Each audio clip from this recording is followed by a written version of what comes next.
Hola, hoy vamos a ver controles de calidad sobre material de empaque. Esto aplica en el caso de que hagamos una elaboración a nivel nacional y entonces le vamos a pedir al proveedor la ficha técnica, vamos a elaborar con ella nuestras especificaciones, eso sobre un envase que nosotros determinamos que nos sirve, que en el desarrollo demostró que es apto para nuestras, pasó la estabilidad, la compatibilidad y es adecuado para nuestras máquinas envasadoras. Entonces, este caso sería aplicable para productos de fabricación nacional. Si el producto es importado, eh, solamente necesitamos saber cuál es el material de envase para el formulario de registro y no mucho más. Ustedes recuerdan que cuando vimos el brief, eh, vimos varias pautas y cuando llegamos a la parte del material de envase, una de las consideraciones que teníamos que tener en cuenta es cuál va a ser la naturaleza del envase, qué tipo de envase, si nosotros, por ejemplo, necesitamos una protección al oxígeno, si necesitamos una protección a la luz, si apostamos a un material de envase con una huella de carbono que sea la mínima. Vamos a tener en cuenta también si queremos o no que el envase sea novedoso, por supuesto que tiene que ser funcional, si va a ser o no ergonómico, si va a tener aspectos inclusivos, que después vamos a ver a qué refiero. Con respecto al tamaño de la boca del envase y el tipo de cierre, una de las cosas que vamos a tener en cuenta es que sea compatible con nuestras máquinas envasadoras. Con respecto a la procedencia, podemos, bueno, adquirir envases en forma local o importar nuestros propios envases. En cualquier caso, vamos a tener en cuenta, el proveedor siempre nos va a poner la pauta de cuáles son las unidades mínimas que podemos comprar. Y en función de eso, nosotros vamos a elegir si incluir o no un envase. Y otra cosa a tener en cuenta que es importante es cuál es la posibilidad de reposición a corto plazo si eventualmente, por ejemplo, lanzo una campaña de venta de una línea, si se me dispararon las ventas, si me quedé corto de envases, eso también tenemos que acordarlo con el proveedor porque es importante a la hora antes de determinar si uso o no ese envase. Con las especificaciones que el proveedor nos van a proporcionar, nosotros vamos a elaborar nuestras propias especificaciones internas. Y otra de las cosas que tenemos que pautar con el proveedor es cómo queremos recibir, cómo el acondicionamiento de ese material de envase. Y eso es bien importante porque, por ejemplo, el PVC, que es un material que tiene, es un plástico que tiene una transparencia muy linda, muy similar a un plástico, pero si nos viene acondicionado en bolsas, todos juntos, se rayan entre sí por rozamiento y vamos a descartar unidades, vamos a descartar envases. Entonces, es la forma, vamos a pautar entonces con el proveedor cómo queremos recibir esos envases. Si para aquellos materiales que no importaría que, por ejemplo, sí podrían recibirse en bolsa, le vamos a pedir que sea en doble bolsa, porque la bolsa exterior, que es la que va a juntar polvo durante todo el traslado y a la espera de nuestros depósitos, esa bolsa la vamos a descartar exactamente en el momento antes de entrar a el envasado. Eso por GMP, ¿no? Para no entrar polvos. Y otra de las cosas que necesitamos definir con el proveedor es cuál, en el caso, por ejemplo, que los materiales de envase se reciban en cajas, cuál es la estiva máxima que admiten esas cajas, sobre todo pensando en los envases de vidrio que son muy pesados, cuál es la estiva máxima para que no se aplasten, para que no sea, por ejemplo, pensando en pomos flexibles de aluminio, para que no se abollen. Entonces, definir la estiva máxima con el proveedor y ese mismo criterio lo vamos a utilizar en nuestros depósitos internos. El envase primario es entonces el recipiente que contiene nuestro producto, lo protege, facilita el transporte, le da identidad, destaca de otros productos y es la presentación para la venta y que facilite el consumo. Acá les pongo a modo de ejemplo cómo se ve una ficha técnica de un envase, que eso lo va a proporcionar el proveedor. Ahí va a estar el tipo de materiales, las dimensiones, y de esta ficha técnica que nos proporciona el proveedor, nosotros vamos a poner qué criterios, cuáles son nuestras especificaciones internas. Los materiales de envase que podemos optar, bueno, puede ser vidrio, plásticos, aluminio, biomateriales. En cualquier caso, lo que vamos a estar, la elección del tipo material va a estar un poco definida por la seguridad del consumidor, la conservación de nuestra fórmula y coherencias con el objetivo de sustentabilidad. El vidrio, por ejemplo, material es muy inerte, que pasa muy bien la compatibilidad con nuestra fórmula, es un material reciclable, que da imagen premium, que es una barrera química alta, se utiliza mucho para serum, perfume, para cremas de alta gama, y bueno, tiene como un poco inconveniente que es un material frágil. Si nosotros usamos la versión ámbar o coloreadas, a veces pueden tener o pueden tener protección UV. Los plásticos, bueno, es un material ligero, resistente, sobre todo a los golpes. Vamos a pedir libres de BPA. Material que se utiliza mucho en shampoos, en geles, lociones, en líneas de alto consumo. Vamos a comprobar con el envase que nosotros definamos cuál es la compatibilidad de ese material de envase con ácidos, con solventes y asegurar que sea de un grado apto. El aluminio es un excelente material para ser una barrera a la luz y la humedad, es un material reciclable.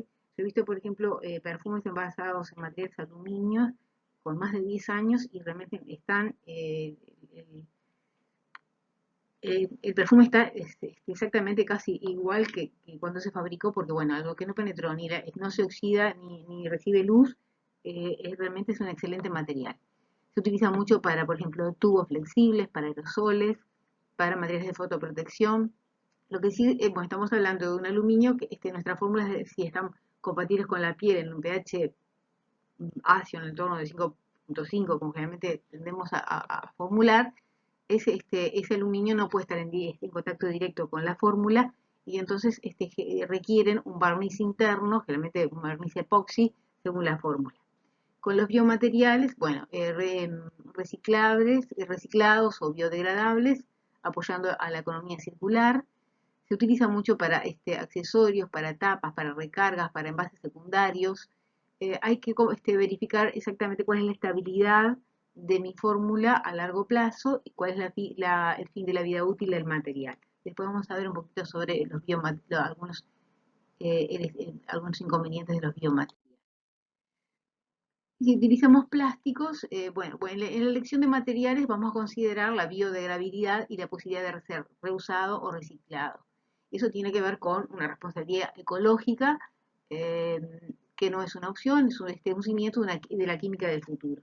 Ahí yo le pongo le puse un esquema de los distintos materiales plásticos, cuál es su reciclabilidad.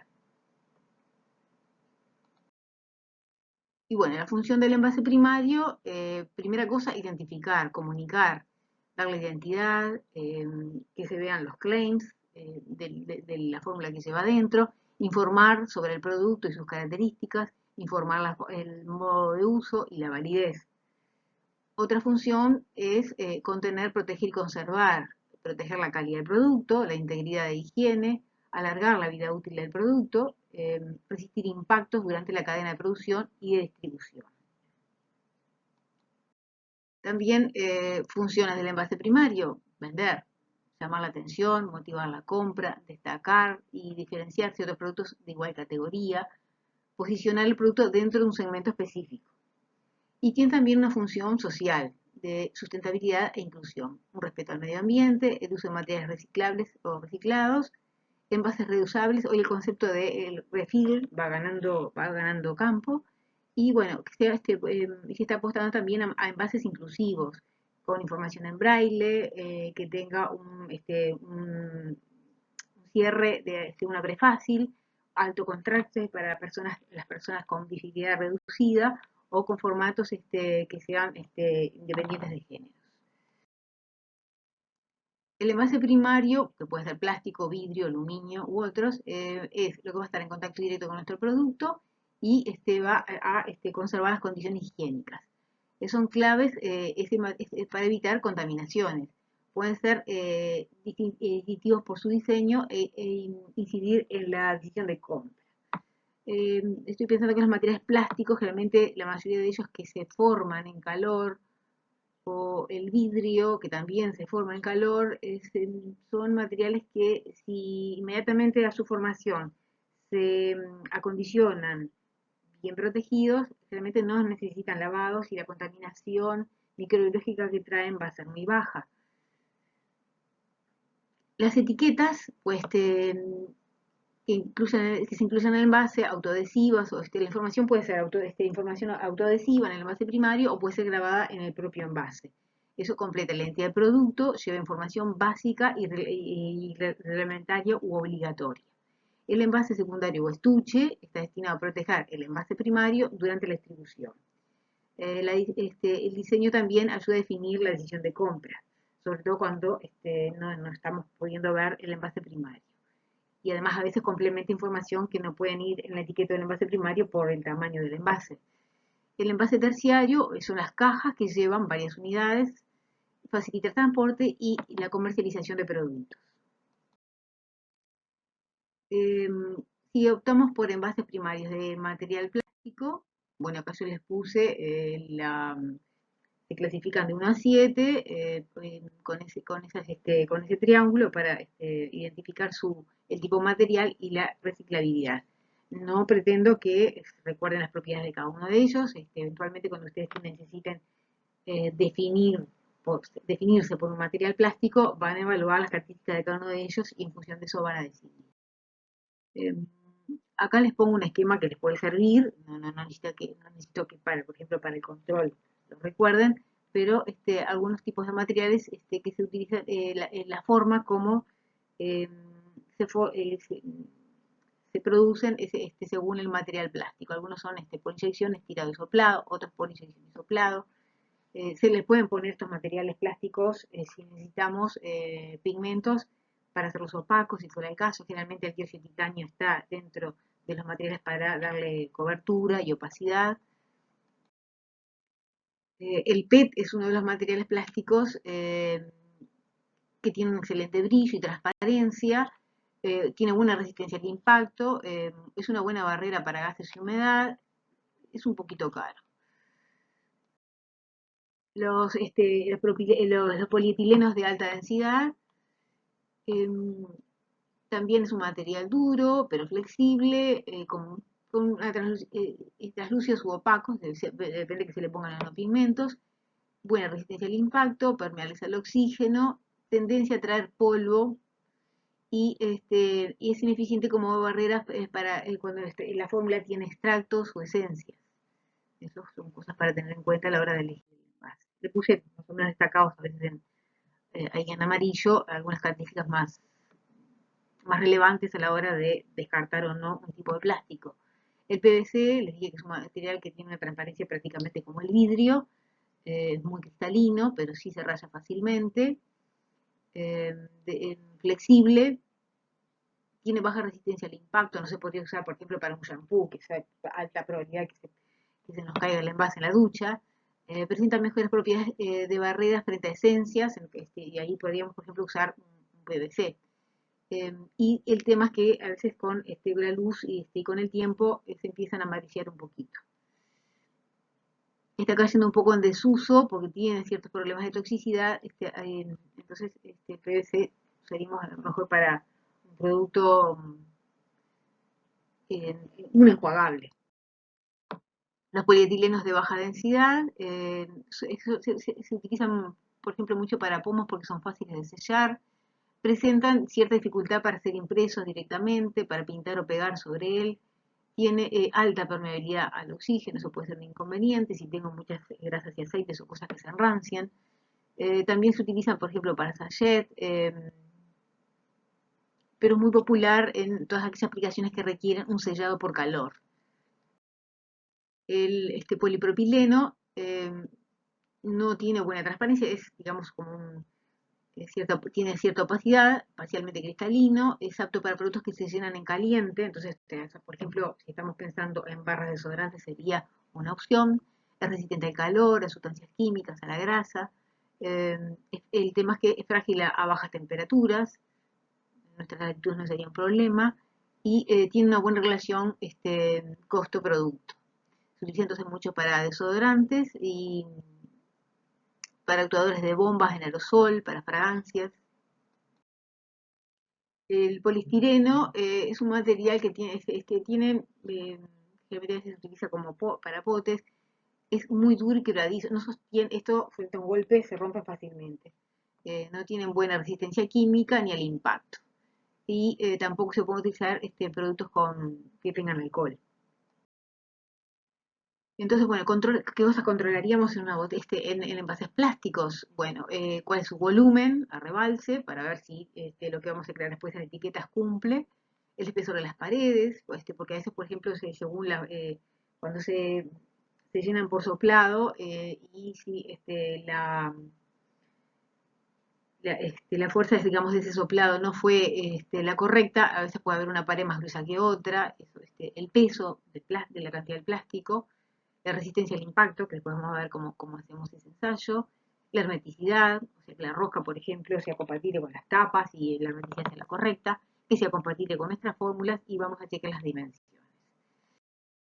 Eh, por ejemplo, le estoy mostrando acá un pico de envase plástico que se sella con una tapa rosca o un pico para tipo crimpe, para poner entonces una válvula. Defectos típicos que aparecen en los plásticos. Generalmente cuando el molde está constituido por dos partes, donde se une esas dos partes del molde, generalmente queda como una costura en el plástico. Y bueno, a veces en esa costura generalmente a veces hay como hilitos de plástico eh, y llamamos rebabas en la unión del molde. A veces el envase puede, si se saca el molde caliente y enfría muy rápidamente, puede haber lo que se llama rechupe, entonces quedan como, digamos, una pasta pero hacia adentro y eso puede comprometernos la capacidad de volumen que hay aquí en el envase. Puede haber lo que se llama piel de naranja, pequeñas rugosidades, puede haber un pico torcido, que es cuando se saca del molde, la pinza, la fuerza de la pinza a lo mejor fue demasiado y tuerce el pico. Eh, entonces dijimos, en el caso de los PVC, vamos a pedir un acondicionamiento de este tipo para que no se rayen entre sí. eh, y eso, el mismo criterio lo tendríamos que pedírselo al proveedor a la hora de recibir el material de envase y una vez que envasamos nuestro producto también se acondicionaría en esa forma para que no se rayen si el producto no lleva un envase secundario. Bueno, ¿cómo haríamos la resistencia al impacto en un envase plástico? Llenamos con agua, temperatura ambiente, hasta la capacidad nominal del envase, eh, tapamos, cerramos el envase y dejamos caer ese envase de una altura más o menos de unos 70 centímetros y observamos cuál es el estado del envase arrojado. Esto sobre todo es crítico para envases con shampoos, que la probabilidad de que se caigan en la ducha es alta. La hermeticidad, ¿cómo haríamos la hermeticidad, el control de hermeticidad de los envases? Bueno, llenamos con agua hasta la capacidad nominal, cerramos el envase con su correspondiente tapa, colocamos una campana de vacío apoyado sobre un papel, generalmente acostado, le aplicamos un vacío del orden de 0,6 kilogramos por centímetro cuadrado.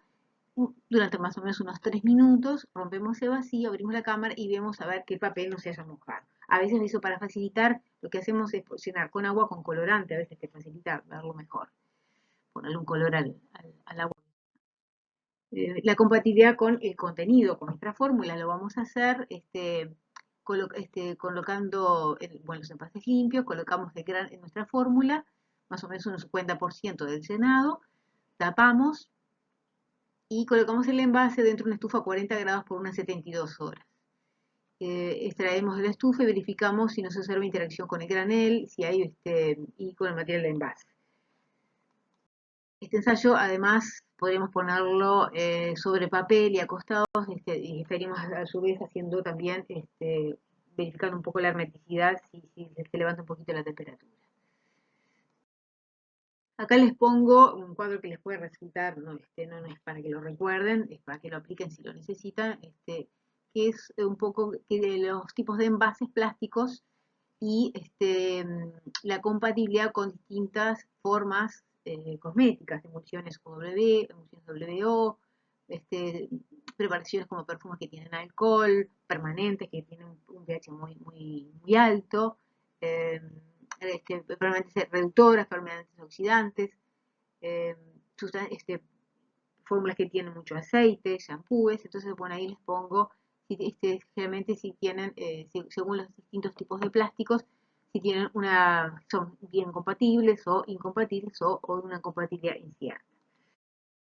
Las tapas plásticas que usamos en cosméticos, probablemente es la que tiene más variantes en colores. Piensen, por ejemplo, cuando a veces hacemos una línea, usamos el mismo envase y variamos el color de la tapa. Entonces, eso que realmente es lo que tenemos más variedades en nuestras empresas. Las técnicas de fabricación, independiente del tipo de termoplástico que utilizas, generalmente es un moldeado por inyección. Y bueno, tenemos distintas tapas ciegas, tapas de tipo flip top. Esta nos permite, es boca ancha en el envase para que poder envasar por ahí y después esto reduce la boca a la hora para el consumidor, ¿no? Tapas de tipo de stock, tapas interiores, insertos, capuchones. ¿Qué tipo de controles haríamos a las tapas? Bueno, dimensiones, prueba funcional, si cierran bien, lo que hacíamos con nuestro envase y en la prueba de vacío. Compatibilidad con nuestra fórmula. Es importante también cuando pongamos en la estufa, por ejemplo, poner algún producto lleno e invertir el envase dentro de la estufa y que el producto tome contacto con nuestra tapa para ver también si eventualmente hay compatibilidad, porque a veces el material del envase y el material de la tapa son distintos, entonces para ver también la compatibilidad con la tapa. Inspección visual, si hay ausencia de rechupes, si hay puntos de rebabas, si el color es uniforme, marcas, si existen marcas cuando se expulsa la tapa del molde. Vamos a ver, control de las dimensiones. Acá les puse a modo de ejemplo, bueno, a veces el cierre cuando es tapa roja, puede ser de una vuelta y media, de 2 vueltas, o de 2 vueltas paso fino. Y los vemos así en el envase. ¿Qué tipo de defectos generalmente vemos en las tapas? Bueno, rechupes, rebabas, que son como esos hilitos de plástico del molde, por ejemplo, cuando zonas mate, cuando el color no es muy uniforme, fallas en el llenado, diferencias de brillo, líneas de flujo, el efecto jetting, que es como esas cosas marquitas, marcas de cuando se expulsa el material del molde, inclusión de aire, de laminación, las rebabas, color no homogéneo. Y bueno, el criterio también es el ajuste de la rosca al envase primario es crítico. Pienso sobre todo en fórmulas que tengan alcohol, más crítico todavía. Entonces, bueno, vamos ahí a ver, probar la hermeticidad en vacío, con nuestro envase, con el líquido, con color, y la compatibilidad con nuestra forma. Cuando usamos plásticos en pomos flexibles, acá les muestro, bueno, pueden ser opacos o pueden ser semitransparentes. La información puede ir en una etiqueta adhesiva o puede haber una impresión directa en el envase, y acá les muestro distintos tipos de hombros y de hombros y de tapas.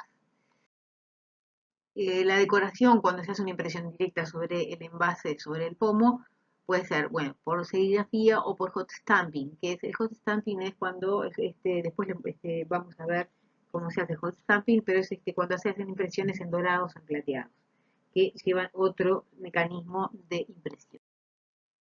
Y además, generalmente eleva el costo de la impresión. ¿Qué cosas vamos a controlar en pomos? Bueno, el volumen, generalmente no se llenan completamente, se deja siempre una cámara a la hora de llenado. Los pomos vienen abiertos en su parte trasera, se llenan por atrás y después luego se sellan, generalmente por calor, o ahora vamos a hacer otros sistemas de cierre. Y bueno, nunca se llenan a completo, porque cuando necesitamos arrimar los bordes para sellar, tenemos que dejar cierta cámara de aire para que no quede producto en el sellado. El equipo de cierre se puede cerrar por calor, por infrarrojo, por calentamiento por aire, por calentamiento ultrasónico, o con pinzas calientes. Acá les muestro el típico cierre por pinzas calientes. Y bueno, la calidad del sellado también dependiendo del sistema que usemos para sellar, nos va a dar la calidad de sellado. Por infrarrojo deja como dientitos, no es muy perfecto el cierre. Realmente esto es para cosas más artesanales o por pequeñas escalas. Acá es un cierre por calor, acá es un cierre por ultrasonido y acá por pinzas. Que queda, además generalmente las pinzas después hacen como un corte de todo, si quedan dientitos acá o desde este efecto generalmente hacen un corte y queda bastante prolijo el cierre. Generalmente además en las pinzas y en las selladoras se aprovecha el cierre para además imprimirle el lote y el vencimiento al envase. Si estamos optando por envases primarios de material aluminio, que es el que utilizamos por ejemplo para pomos flexibles, para algunas latas, para aerosoles. Este es un material que empleamos bastante en cosmética para pomos y para aerosoles. Material que es maleable, pero que se deforma también, es maleable, que fácil, se puede moldear fácilmente el envase, pero también se deforma fácilmente con un esfuerzo. Tiene buena impermeabilidad a la luz, al oxígeno, es una barrera a rayos ultravioleta, bloquea la luz, generalmente de pesos ligeros el envase, siendo muy importante para aquellas aplicaciones donde el movimiento del producto es un elemento de costo significativo. Y bueno, además es un material reciclable. El proceso, como se fabrican los pomos flexibles de aluminio, generalmente es una extrusión por impacto. Se parte de una especie, parece como una monedita, es como una monedita en aluminio, y ahora les muestro un esquema, y va dentro de un molde, por impacto se le da esa monedita, digamos, se deforma, toma la forma del molde y toma la forma del tubo de aluminio y hace el tubo de aluminio. Se llama un disco o tejo de aluminio, el que utilizamos con ya el diámetro sí tiene que ser el diámetro del pomo definitivo. Y es un poco, bueno, ahí está la tejita y este es el molde y se impacta y sale el pomo armado. Acá se ven generalmente además ciegos, ¿no? Y bueno, el pomo de aluminio además necesita un barniz interior que lo revista para no tener el contacto directo con nuestro producto. Ese esmalte puede ser, y por fuera, es generalmente un barniz epoxi interior, y por fuera puede ir un barniz para que no quede en contacto directo el aluminio con el exterior, o puede tener después un esmalte blanco. Acá les muestro, ese es el barniz, se ve el barniz interior, lo mismo aplica tanto para aerosoles, fíjense que por ejemplo los antitranspirantes tienen un pH muy ácido, entonces bueno, los aerosoles se utilizan para un antitranspirante, bueno, y los desodorantes también, en general los aerosoles llevan un barniz epoxi en su interior y lo mismo para los pomos flexibles. Además, los pomos flexibles generalmente se le adhiere en el reborde un material como una goma adhesiva que cuando se colapsa el pomo para sellarlo, eso ayuda además, esa goma ayuda a sellar el pomo. Acá se ve bueno, este es el epoxi interior y esta es la banda adhesiva. Este es el tejo del cual se parte para formar el material de aluminio y bueno, el material que se forma fácilmente. Es importante que una vez que nosotros acá en Uruguay teníamos una fábrica de pomos de aluminio, no sé si está funcionando ahora porque, bueno, los envases de China realmente le han hecho una competencia importante. Pero bueno, es importante que vengan acondicionados en cajas, eso no podríamos ponerlo en una bolsa, y en cajas que tengan un buen corrugado, para que sobre todo las esquinas, que si se impactan no deformen si no tenemos que descartar prácticamente los de la esquina, hay que descartarlos porque se deformaron. Y bueno, un buen acondicionamiento, caja y además bolsa, ¿no? Para que no quede el producto que además ven que el envase está abierto, no quede en contacto con la pelusa del cartón. Los envases de aluminio se sellan entonces con un plegado que lo da la máquina, es una especie de repulgue para sellarlos y además generalmente también ahí se aprovecha para imprimirle el lote de vencimiento. Con los envases que se utilizan para aerosoles, bueno, tenemos en distintas medidas. Generalmente, bueno, llevan, acá se ve el epoxi interior y además llevan un recubrimiento en el exterior como una especie de barniz para aislar el material de aluminio con el exterior, que podemos dejarlo así simplemente, después ponerle otra presión, o a veces llevan, además de ese barniz que aísla con el exterior, viene un revestimiento en blanco. Es lo que se llama, bueno, esto es una lata de aluminio, un aerosol, envase metálico de aluminio, aguja lata, vamos a poner acá un concentrado, luego le vamos a poner concentrado y se pone la válvula, se crimpa la válvula. Y después, sin el actuador, que es la parte que pulsamos para alargar el producto, sin el actuador, se inyecta por aquí, una vez sellada la válvula, inyectamos el propelente.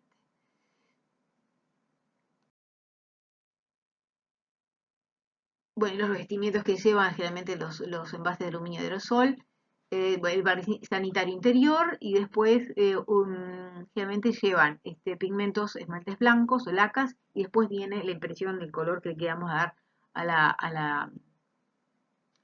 el color que le queramos dar a la impresión definitiva del envase con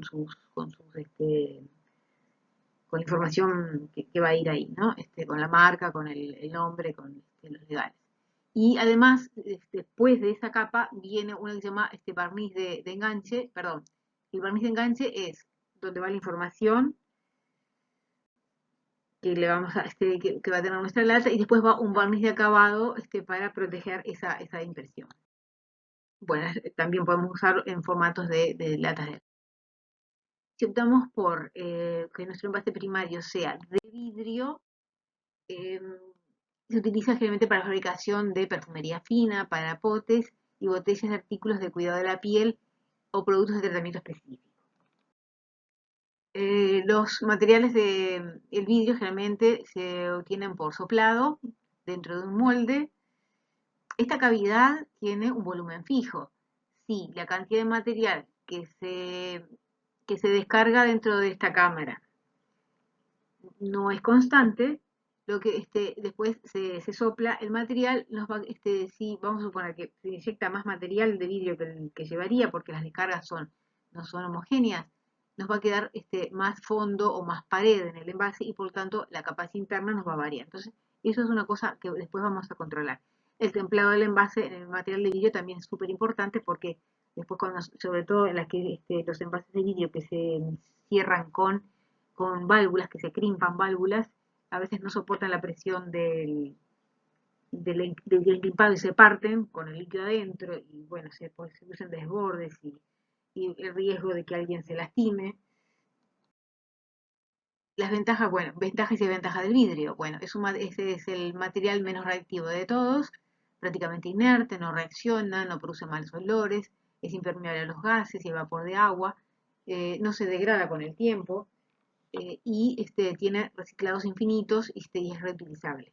La ventaja, bueno, es de alto costo, también es bastante pesado, por ejemplo, para las restivas y los depósitos, es un material con poca resistencia al impacto, y bueno, en caso de romperse puede producir heridas y deterioro al personal que está manipulándolo y deterioro de otros objetos. Y bueno, pueden haber variaciones de contenido si lo que decíamos que la cantidad de vidrio fundido no es homogénea en la descarga de los moldes. ¿Qué cosas vamos a controlar en un material de envase hecho en vidrio? Bueno, pueden haber rebabas, pueden haber arrugas en el envase, pueden haber pequeñas incrustaciones, puntos negros, pueden haber que el hombro no sea simétrico, que el pico salga inclinado y por lo tanto eso después para las encripadoras nuestras es un problema, eso no se puede utilizar ese envase.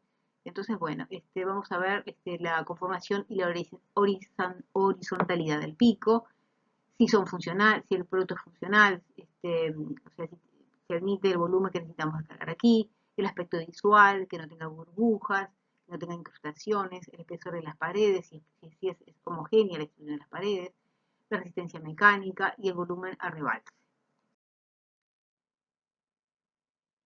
cosas que podemos, cómo recibimos a veces los envases, bueno, con astillas, con grietas, con inclusiones, con burbujas o desviaciones en la forma. Entonces, bueno, esas cosas vamos a controlar.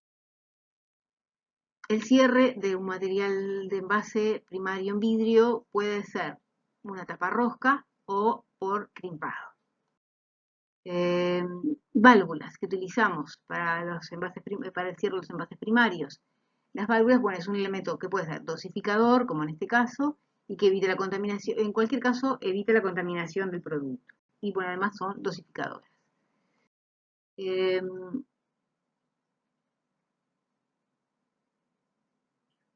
las bombas podrán ser fijadas al envase por crimpado y las válvulas pueden ser dispensadoras para productos viscosos o atomizadores. Acá les puse ejemplos de distintos ejemplos de válvulas. Estas se utilizan mucho para líquidos o materiales muy fluidos. Y miren lo que es esto que se ve como muy sencillo, una válvula que de afuera se ve muy sencillo, todas las partes que incluyen, por ahí hay un resorte. La ficha técnica de una válvula ven que es muy compleja, ¿no? Es prácticamente difícil vamos a ver, controlar los aspectos exteriores, las dimensiones exteriores y la funcionalidad, ¿no? Si realmente atomiza el producto. Este es cómo se ve la ficha técnica de una válvula dispensadora, generalmente se utiliza para un semisólido. Y esto es una válvula que para un envase de vidrio que tenga este tipo de cuello, eh, se crimpan este tipo de válvulas. Y además esta parte la máquina lo va a replegar hacia atrás, hacia adentro, como se ve aquí. Y bueno, ven lo que es una ficha técnica de una válvula de crimpado.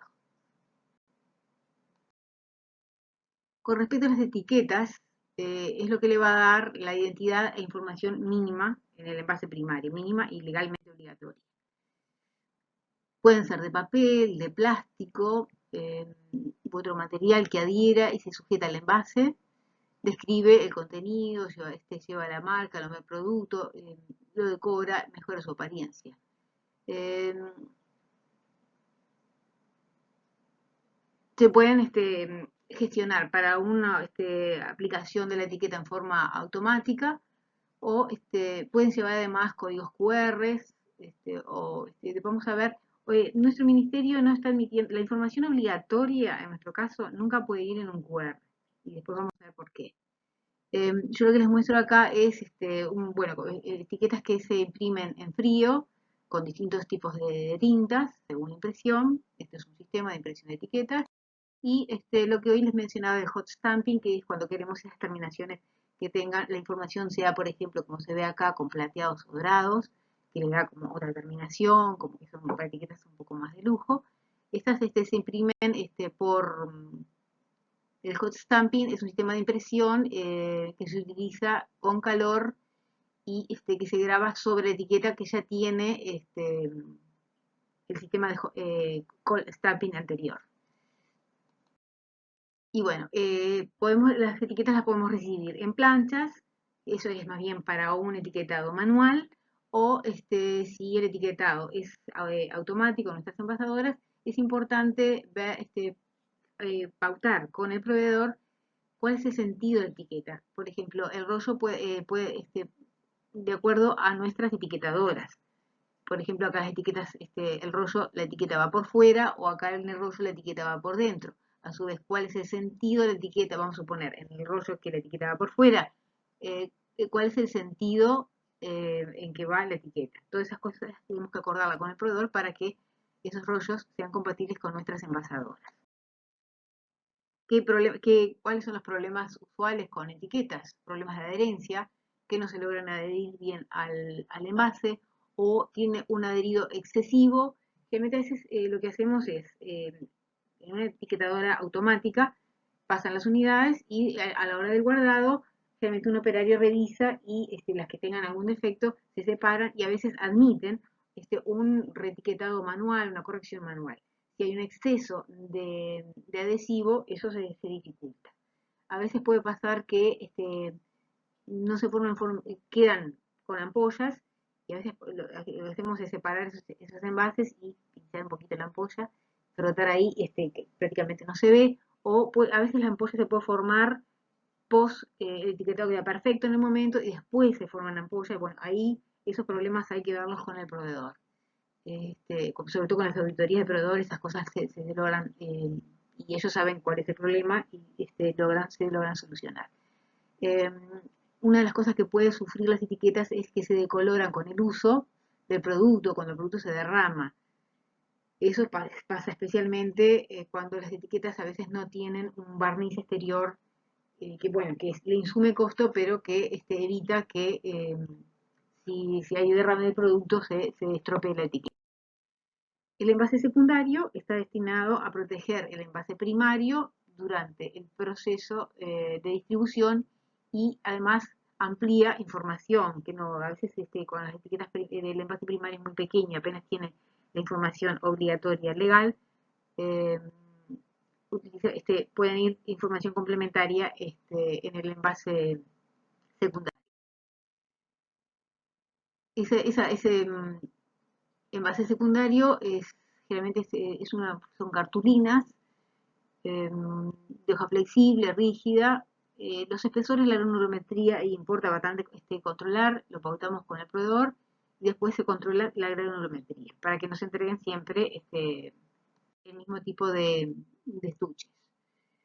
Acá les muestro, bueno, acá es la impresión del estuche y después se hace lo que se llama el troquelado. O sea, esta es una plancha entera y después se hace el troquelado, el corte del estuche. Y después va el pegado, ¿no? Para armar el estuche. ¿Cuáles serían los puntos críticos a controlar en un estuche, en un envase secundario? Determinar el tipo de cartulina y gramaje, el sentido de las fibras y la rigidez del estuche, controlar las dimensiones, prueba de armado y uso. A ver, si el pegado, el armado y el pegado quedó torcido, lo vemos cuando armamos el estuche, que tiene que quedar exactamente apoyado. Inspección visual, control de la cartulina y base impresión. Siempre nos conviene esas cosas tener para envases, para etiquetas, siempre tener un patrón contra el que controlar. Y además las impresiones van a tener cierta variación, nosotros vamos a tener un máximo y un mínimo de variación que podemos admitir. Eso lo tenemos que tener tanto en nuestras especificaciones como ejemplos de cuál es el máximo y mínimo de variaciones en los colores que podemos admitir. Eh, para saber cuál es el sentido de la fibra, lo que podemos hacer es rasgar a mano el estuche y ver la resistencia. La humedad también es crítica. Si nuestros estuches los guardamos en un depósito que no está la humedad no está correctamente controlada, esos estuches se empiezan a pegar entre sí y después cuando llega la etapa del envasado, sobre todo en productos que a veces que no tienen tanta rotación, si permanecen en ambientes húmedos, se pegan entre sí y es un problema. Por eso los depósitos generalmente se les pide un control control de temperatura y humedad, ¿no? Los termómetros y los registros de termómetros. Defectos típicos, bueno, que se abran las esquinas de justamente en la aleta que hace el cierre, que haya problemas en las impresiones como fantasmas, corridos, o sea, pixelado. La rotulación. No sé si recuerdan este slide de la clase de legislación que teníamos este decreto del año 22 que nos dice exactamente qué rotulaciones tienen que son obligatorias ir en el envase primario y cuáles pueden ir en el envase primario y secundario.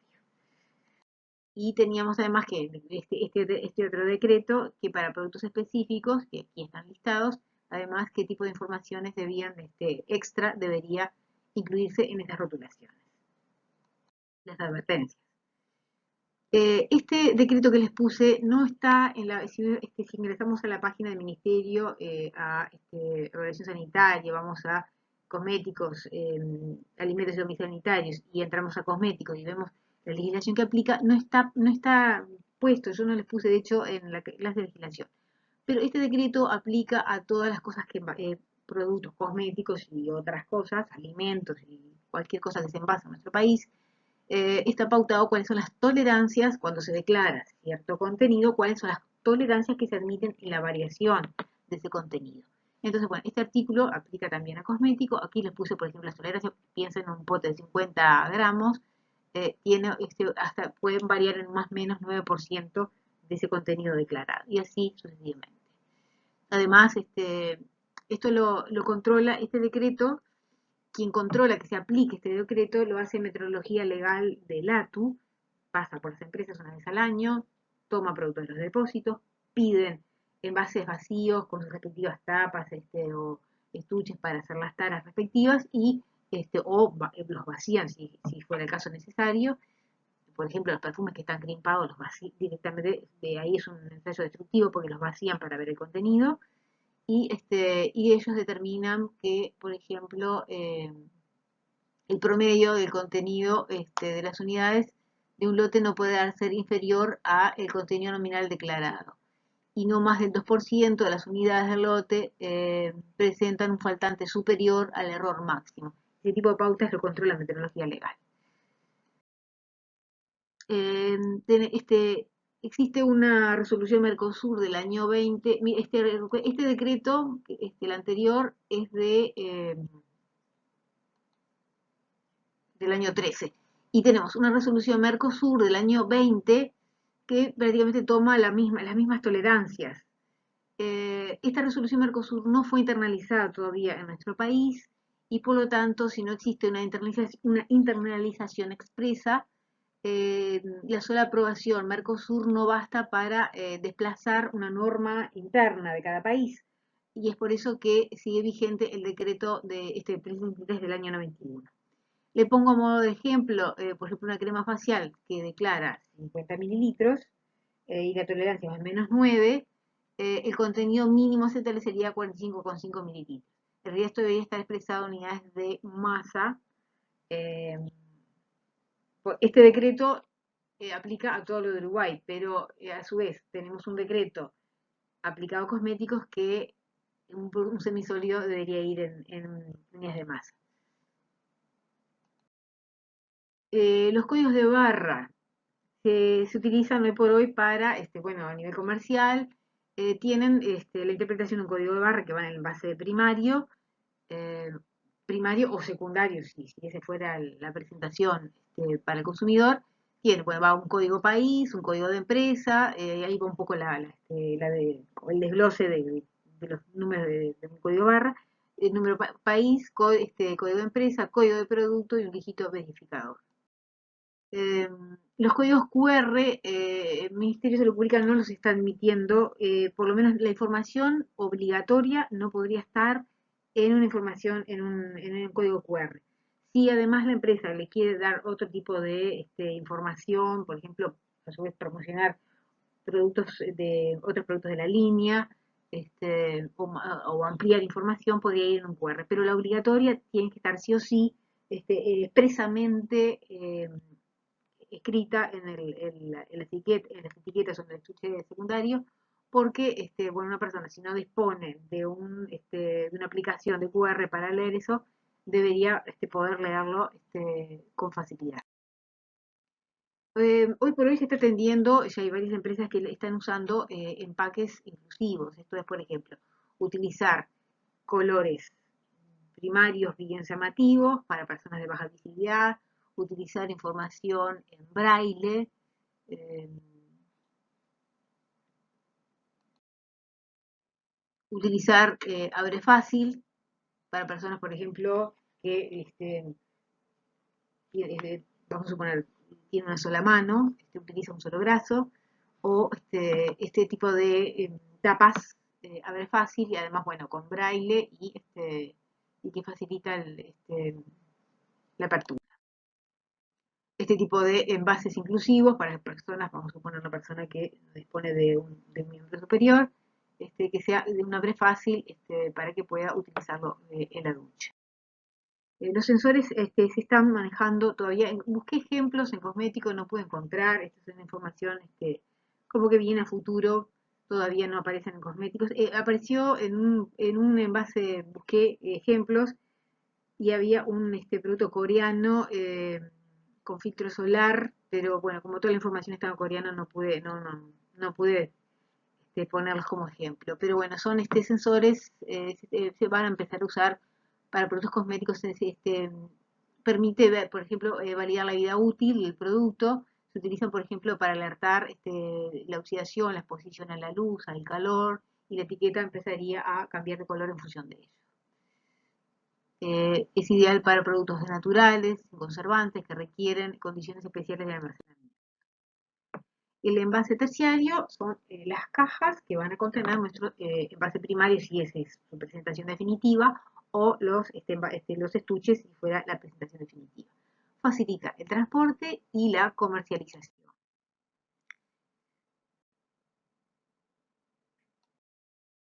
El corrugado es un poco lo que le da la resistencia y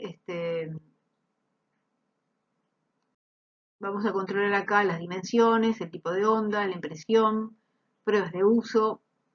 A veces cuando se quieren reforzar, y sobre todo en productos que van al exterior y que llevan mucho, mucho traslado, a veces se puede utilizar doble corrugado. Piensa sobre todo si fuéramos a exportar envases en vidrio, que son pesados, para que no se deformen, un doble corrugado sería lo ideal. Y bueno, este envase terciario lleva también afuera un código QR que va a ser distinto al que iba en el envase que va, en el envase que va acá adentro. También, código país, código de empresa y código de productos. Acá nos va a decir la cantidad de productos que van dentro de la caja. Bueno, esos códigos de barras tienen que ser legibles para los lectores, y la disposición es importante. Generalmente este tipo de se ubican generalmente a distancias que después los lectores en las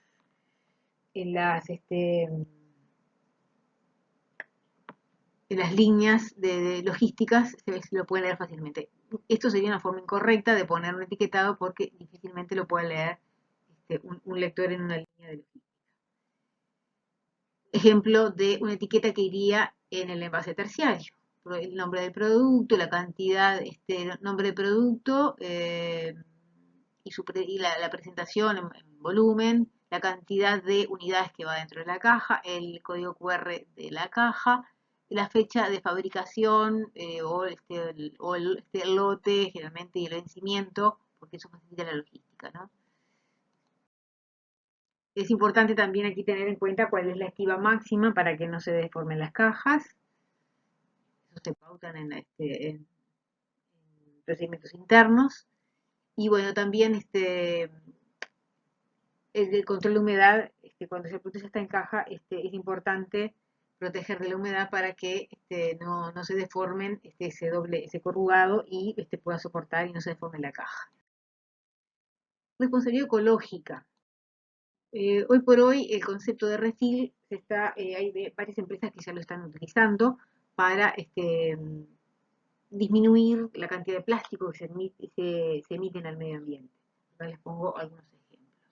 Esto sería un pote que lleva una doble cámara, y lo que se hace es vender el refill, que es la cámara interna con generalmente un sellado que va sellado con un aluminio.